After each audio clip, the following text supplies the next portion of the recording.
LJ Reyes at Kim Chiu nagkakilala na. Narito ang bagong latest update natin sa Kim Pao dito sa Hates Chika.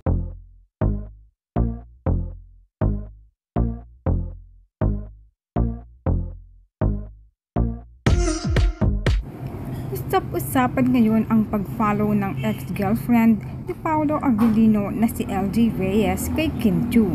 Si LJ Reyes ang ex-girlfriend ni Paolo na ina ni Aki. Kamakailan lang ay lumabas ang bali-balitang binisita ni Paolo sa New York ang kanyang anak na si Aki. Si LJ Reyes ay kasalukuyang nasa New York ngayon kasama ang anak na si Aki. At kasama nga ni Paolo si Kim na bumisita sa kanyang anak na si Aki sa New York. Napansin rin ng mga netizens na pagkatapos ng pagbisita ni Paolo at Kim kay Aki ay finalo na ni LJ si Kim sa IG.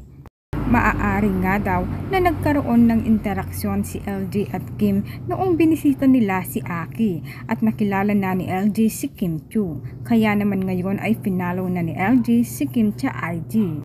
At hindi naman yun imposibleng mangyari dahil ina ni Aki si LJ.